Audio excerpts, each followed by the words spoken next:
Welcome to the Get Smart with Money podcast. I'm your host, Dana Hernandez, financial planner and author of Get Smart with Money, Break Free from the Struggle, Build Wealth on Your Terms, and Rewrite Your Money Story. Here we talk about money, entrepreneurship, growth, and resilience, because financial freedom is about more than just numbers. Each week, you'll get practical strategies, inspiring stories, and the motivation you need to stress less about money and create more freedom in your life. Let's get smart with money together. Right. I actually started right out of college. I was going to go to law school. And I just have always been an entrepreneur. I started my first business when I was 13. And I just, as much as I wanted to go to law school, I'm like, I want to start a business. And it was right around the time that the dot-coms were booming. And one of my businesses, I had a business at 13, and then I started another one at 16 that was in the entertainment industry. And so I started a .com, and it was extremely well known in the New York area. And so having a .com, I really learned a lot about technology. Grew up in taking apart and putting back together computers. I was like that techie, nerdy, all into computers. And so I have that technology background. And now, of course, with having AI, it makes things go much faster, from coding, solving issues, things along those lines. So luckily, I'm technical. That's cool. I'm sure you're one of those people who like to show numbers to your clients and like how everything works. And You'd be surprised. I'm actually not a technician from that standpoint. From a oh, from a planning standpoint, yes, you have to be technical from an actual financial planning standpoint. mhm. I actually try to stay away from numbers because it is scary to clients when you're running through numbers.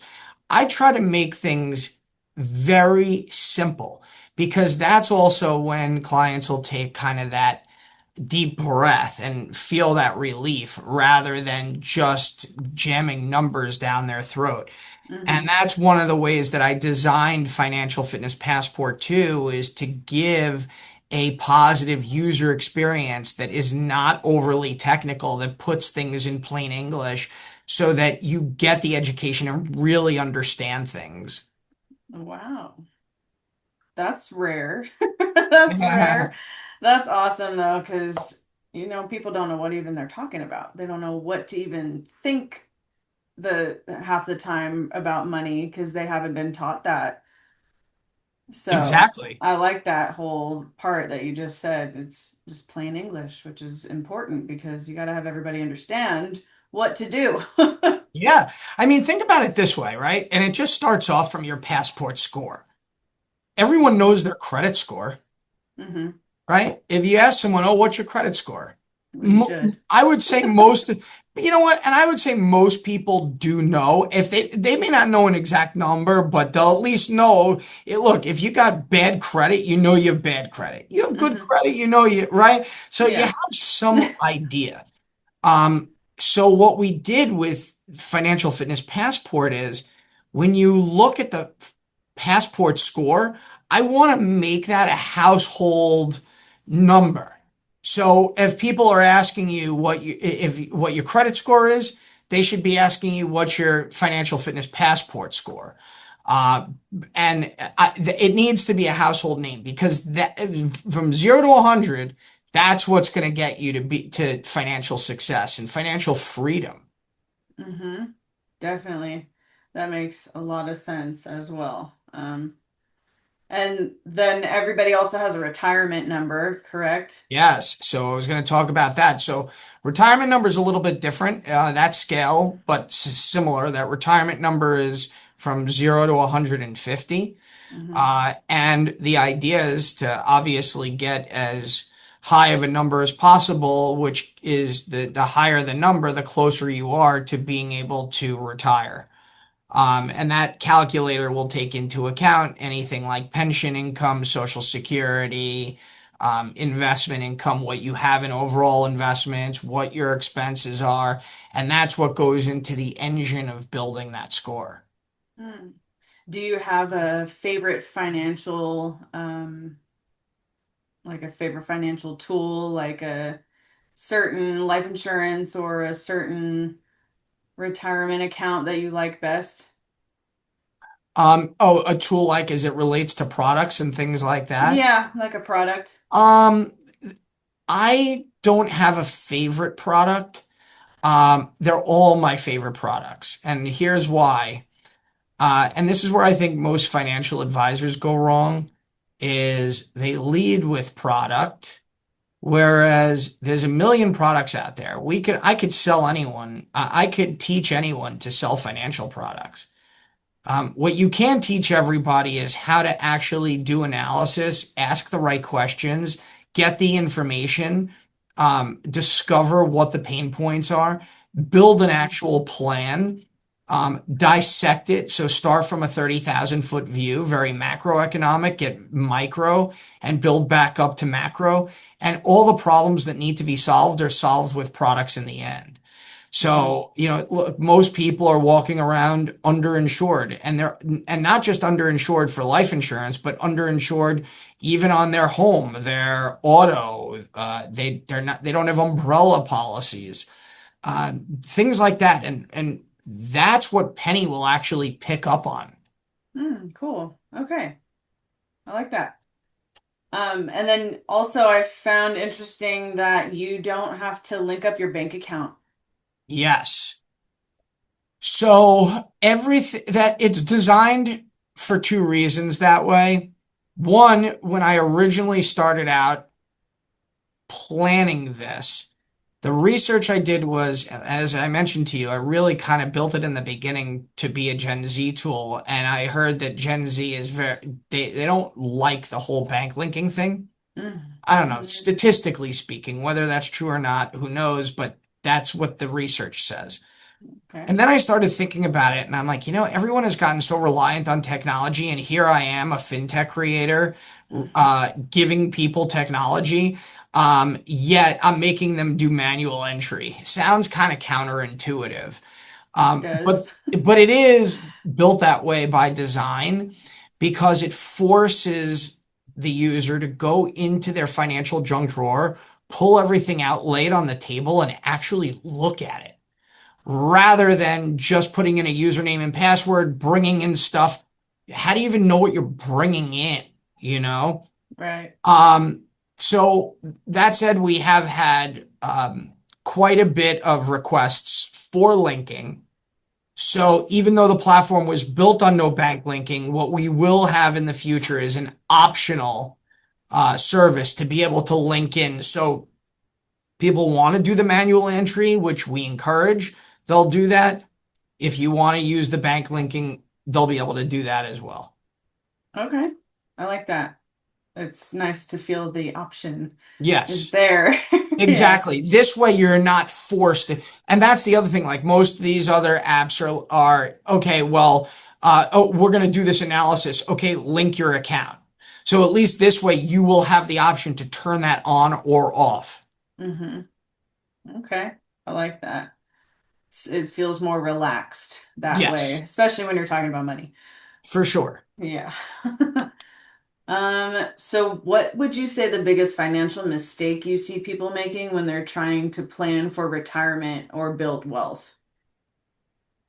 Well, two things. I think people are not disciplined, and most people, uh, most people use credit cards and they go by what I say, which is they credit and forget it, right? Mm, That's a lot of people, and I think debt chokes out a lot of people. yeah, I know And what you mean. yeah, I know what you and I mean. think because of that, it makes it very difficult to get ahead, and that's also where people start to feel like ashamed. They're never going to get out of this hole. Um, and that's what the debt module really looks to accomplish. within Hmm. the system as well, helping people get out of consumer debt. Because I do think that that is a major bump in the road for a lot of people. Yes. I accidentally put myself in debt in my 20s, and that's exactly how I felt. Just like choked out by debt Yeah. and ashamed that it was so much, like too much for me to handle. And I was trying to work 2 to 3 jobs, trying to just climb out of the hole. And I'm halfway out now, if not a little bit more than halfway out finally, but Yeah. it took a long time and you really have to kind of plan and be proactive when you're talking about buying anything, especially something with a payment plan, because that's still going to be something that you're obligated to years down the road.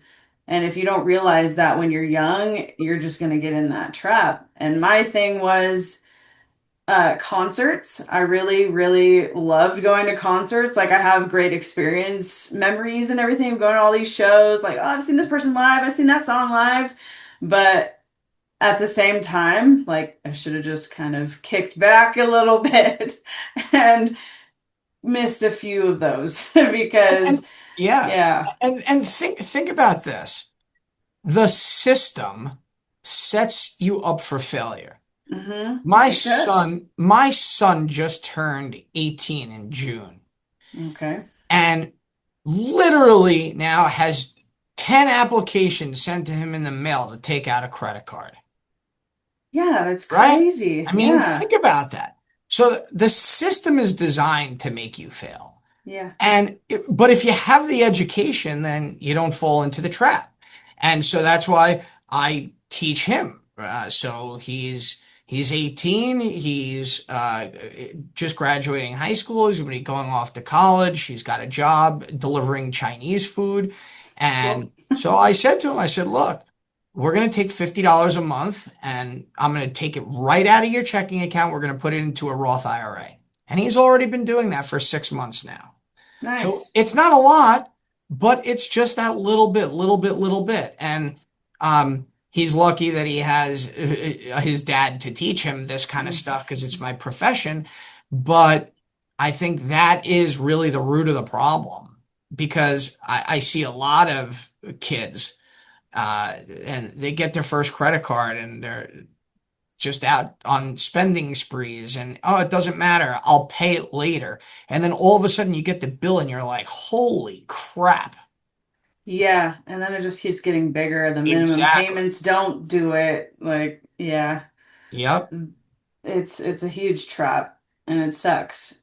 Um, and actually, there are timeshare people out there. Oh, yeah. They sold me a timeshare when I was 25. Yeah. Crazy. And then I remember like a few years after that, I was on the phone with the resort, or somebody from the resort had called me, and they didn't believe that I was the owner. I was like, no, really, like that's me. I'm an owner of this. I'm out of it now, thankfully. Oh, that's good. But yeah, no, that really like set me back so bad. Yeah. Because they pretty much trick you in those presentation meetings and they make it sound amazing. You can pass it down to your family, all this stuff. But yeah, they sold it to me at 25 and they knew it. They knew what they were doing. They knew how old I was. They got my Totally. birthday and everything. And yeah, this person just didn't even believe for a moment that I was even the owner. I was like, no, for real. Like they sold it to me at 25 years old and they were like, Hmm. what? So like, Yeah. yeah, crazy. And that is the way the system is designed. And sell, Hmm. sell, sell for every seller out there. There's going to be someone who's going to buy. And it's funny. I people will say to me all the time in my private practice, they'll say, "Oh, who's your biggest competition?" I say, "Well, if you want to ask my biggest competition, it's the car dealership down the road." And they look at me like, "What do you mean the car dealership down the road?" Yeah, they're my biggest competition because if you go in there, they're going to try and sell you a car. And if they can't sell you a car, they're going to try again and they're going to try again and they're going to get their manager and blah, blah, blah, blah, blah. Right. I Yes. said, so I said, that's my biggest competition is I need to combat that. Right. Forget about other people in my industry. That's my competition. That's so true. Yeah, Yeah. they're like, oh, let's see what kind of discounts we can get you. Oh, let me Yeah. get my manager involved. Oh, let me do Oh, this. we're gonna sell you the account for less than we pay for it. Oh, okay. Yeah, yeah. I believe that. I was Yeah, born at night, not last night. yeah, exactly. Uh, so if every listener could leave this episode with one piece of financial advice, what would you want them to remember? So everybody asks me this question. I always give the same answer. I feel like I need to give a Mm, different answer. Um, but the answer I give is just educate yourself and don't think that it's ever too soon, too late. I don't have enough money, whatever it is. Get yourself educated and start right away. And if you need help starting, join Financial Fitness Passport. It's $10 a month or $80 a year. I guarantee that people out there are spending more money than $10 a month on foolish stuff. And if you use the system right between what Penny will find in terms of overspend, unnecessary spend, tax savings, you're going to make that money back. Plus the rewards, because it's a rewards based service. So as you're completing the modules, you earn rewards. So between what Penny will find and the rewards, the system's going to pay for itself 10 times over. So that's my advice to everybody. cool. Okay. Your Penny actually sounds kind of fun. I might actually join that and just play Penny around a is bit. fun. Yes. No, she's awesome. And I'll tell you, try to trick her. That's the best. All right. Well, Scott, thank you so much for being here today and sharing all of your insights. If you would like to learn more about Scott and Financial Fitness Passport, be sure to check out the links in the episode description. And we're also going to be posting a blog on our website, getsmartwithmoneypodcast.com. And if you enjoyed today's episode, don't forget to subscribe to Get Smart with Money podcast anywhere you find that, and leave a review. Share it with somebody who could benefit from this conversation, and wait for the next episode. Thank you. Please like, review, share, and subscribe to this podcast, and follow us on Instagram at GetSmartWMoneyPodcast, as well as checking out our website at GetSmartWithMoneyPodcast.com.